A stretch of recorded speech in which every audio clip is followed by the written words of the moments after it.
সিপাহী জনতার বিপ্লবের মাধ্যমে বাংলাদেশ সেই বাকশাল মুক্ত হয়েছিল, ভোটের অধিকার ফেরত পেয়েছিল। সেই ধারাবাহিকতায় আন্দোলন সংগ্রাম বিভিন্ন পর্যায়ে চলেছে। শেষ পর্যায়ে এসে 91 আন্দোলনে আবারও স্বৈরাচারের পতন হয়েছে। পরবর্তী পর্যায়ে বর্তমান সময়ে বিগত বছর 5ই আগস্ট ছাত্র জনতা এবং এই তরুণদের বিপ্লবের মাধ্যমে স্বৈরাচারকে বাংলাদেশ থেকে তাড়িয়ে দেওয়া হয়েছে। আজকে মানুষ স্লোগান দিও না বন্ধুরা, স্লোগান দিও না, অনেক স্লোগান হয়েছে। আমি অত্যন্ত খুশি হয়েছি তোমাদের জমায়েতের স্লোগান আর দিও না, আমরা শেষ করে দিব।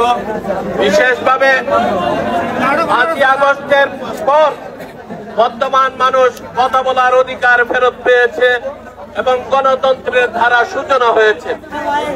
সামনে নির্বাচন হবে, সেই নির্বাচনে ধানের শীষ প্রতীকে সবাই জয়যুক্ত করার জন্য আমরা অনুরোধ করি।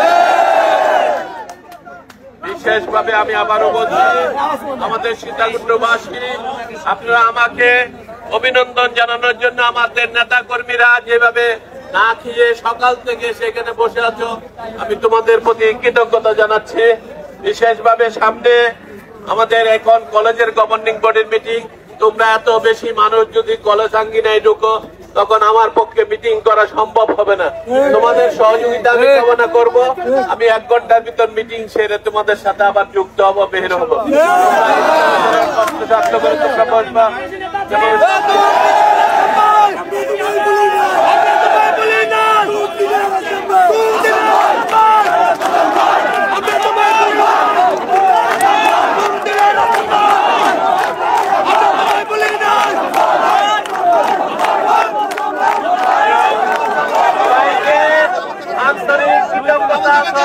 ধন্যবাদ জানিয়ে আমি শেষ করছি।